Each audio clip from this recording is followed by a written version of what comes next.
అందరికీ నమస్కారం. అమ్మ మాట అమ్మాయి బాట ఛానల్కి స్వాగతం. కథ చెప్పుకుందామా?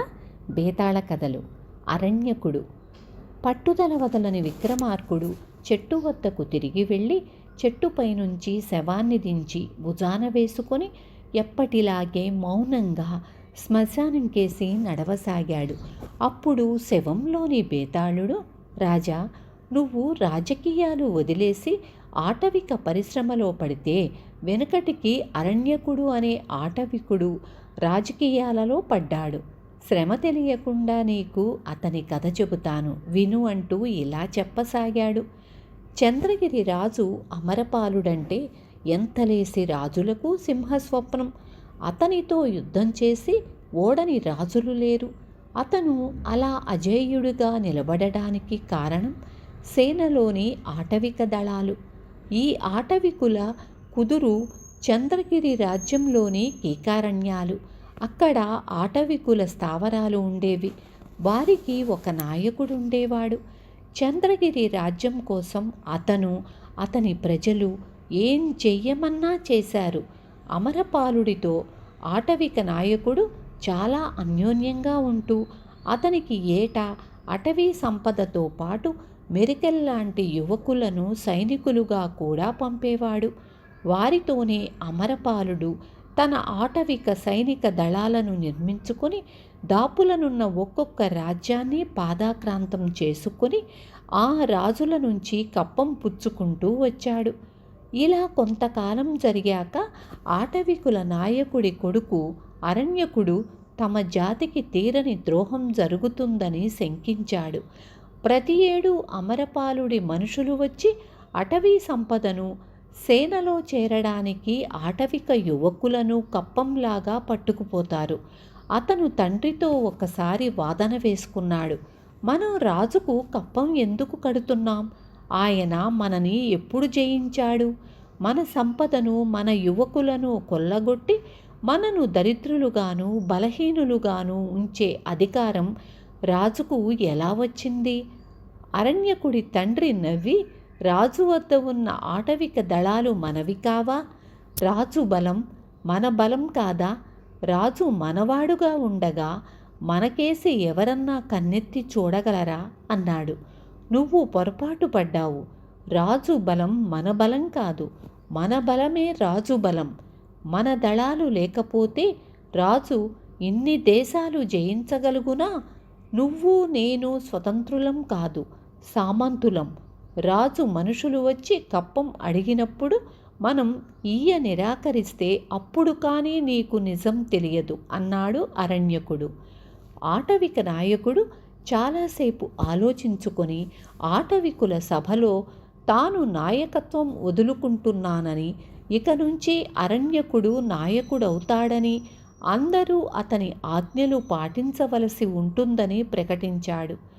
తరువాత కొద్ది రోజులకే రాజు మనుషులు వచ్చి ఏటా రాజుకు పంపే వెదురు బియ్యము, చందనపు చెక్కలు, పులి చర్మాలు, ఏనుగులు 25 మంది యువకులు తీసుకుపోతామన్నారు.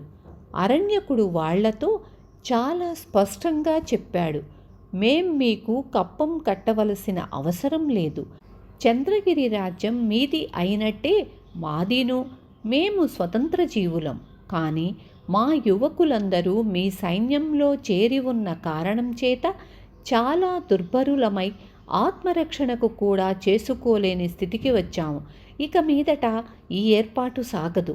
మా ఆటవిక దళాలను మాకు తిప్పి పంపమని రాజుగారికి చెప్పండి. అటవీ సంపద ఆటవికులది.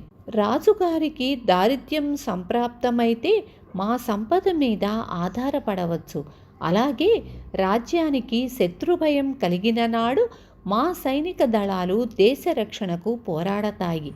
ఈ విషయం నేను రాజుగారికి హామీ ఇస్తున్నాను. రాజుగారి మనుషులు వెళ్ళిన మర్నాడు రాజుగారి నుంచి అరణ్యకుడికి ఇలా తాకీదు వచ్చింది. ఆటవికులు స్వతంత్రులు కారు, అమరపాలుడి ఏలుబడిలో ఉన్నవాళ్ళు. ఆనవాయితీ ప్రకారం అటవీ సంపద 2 రోజులలో చేరని పక్షంలో సేనలో ఉన్న ఆటవిక దళాల వాళ్లను ఖైదులో పెట్టి తిండి పెట్టక మార్చి చంపటం జరుగుతుంది. ఆటవికుల స్థావరాలు నేలమట్టమవుతాయి. ఇది విని అరణ్యకుడికి ఆశ్చర్యం కలిగింది. అతను రాజదూతలతో, మేము రాజుగారి సామంతులము కాము. మమ్మల్ని రాజుగారు గెలిచిన మీదట ఎవరికెవరు సామంతులో తేలిపోతుంది, కప్పం కట్టేది లేదు అని చెప్పాడు. అతను ఒక విధంగా అంచనా వేసి యుద్ధానికి సిద్ధపడ్డాడు. ఆ అంచనా ఏమిటంటే, రాజు తమ గూడెం మీదకి తమ ఆటవిక దళాలను పంపితే వాళ్లను తిరిగిపోకుండా చూసుకుందామని. కానీ అలా జరగలేదు.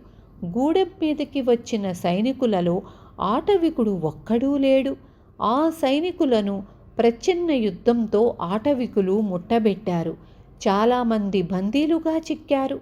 యుద్ధానికి ఆటవిక దళాలు రాలేదేం అని అరణ్యకుడు అడిగితే, పట్టుబడిన సైనికులు వాళ్ళంతా ఖైదులో ఉన్నారు అని చెప్పారు. రాజుగారి తాకీదు విన్నప్పుడు కలిగిన అనుమానం అరణ్యకుడిలో మరింత బలపడింది.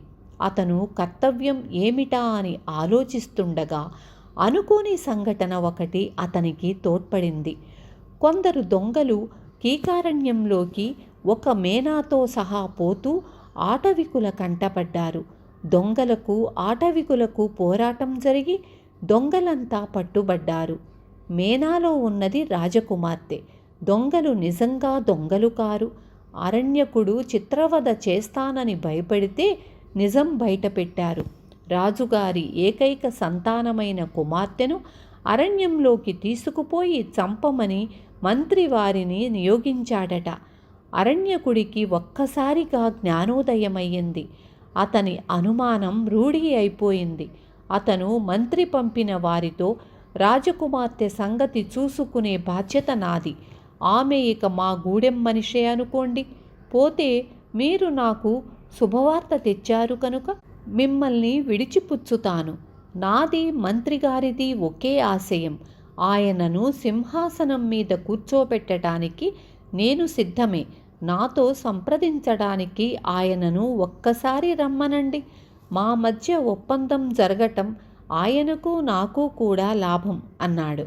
ఈ మాటలు తెలుస్తూనే మంత్రి అరణ్యకుణ్ణి చూడవచ్చాడు.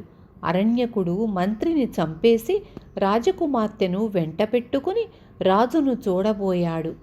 రాజకుమార్తె అపహరణను, మంత్రి చావు గురించి విని రాజు ఎంతో నొచ్చుకొని, మీ ఆటవికులు నాకు ఎన్నో విజయాలు చేకూర్చి పెట్టారు. అవన్నీ ఒక ఎత్తు. నువ్వు నన్ను ఒంటరిగా పెద్ద కుట్ర నుంచి కాపాడటం ఒక ఎత్తును.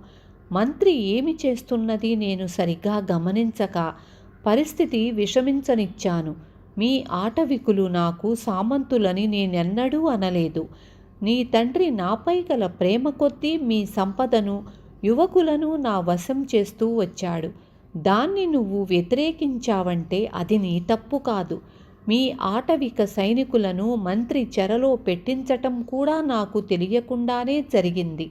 వారిని తీసుకుపో అన్నాడు. లేదు మహారాజా, వాళ్లను మీ వద్దనే ఉండనియండి అని అరణ్యకుడు రాజు వద్ద సెలవు పుచ్చుకున్నాడు.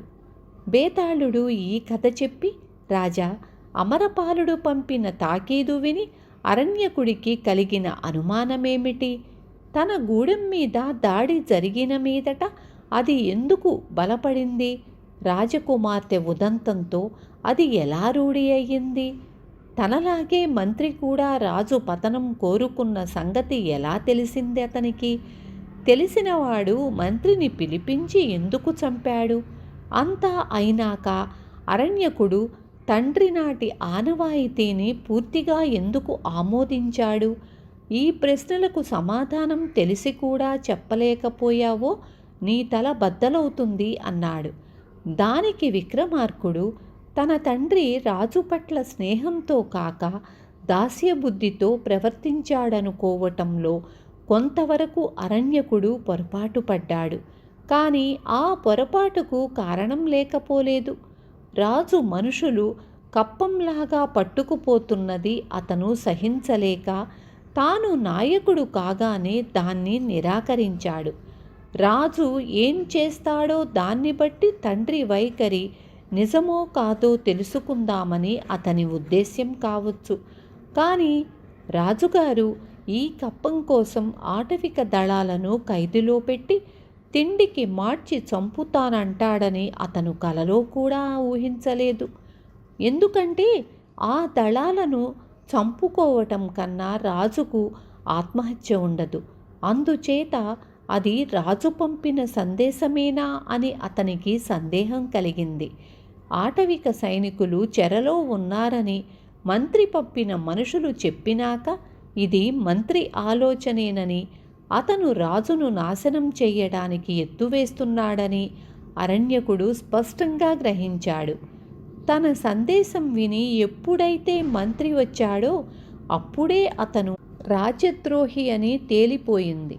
తరువాత అరణ్యకుడు మంత్రిని చంపి రాజును తన సైనికులను రక్షించుకొని తన తండ్రి అమలు జరిపిన ఆనవాయితీ ఆమోదించటం తప్ప ఇక చెయ్యగలిగింది ఏమీ లేదు అన్నాడు. రాజుకు ఈ విధంగా మౌనభంగం కలగగానే బేతాళుడు శవంతో సహా మాయమై తిరిగి చెట్టెక్కాడు. విన్నారు కదా. రేపు మళ్ళీ ఇంకొక మంచి కథతో మీ ముందుకొస్తాను.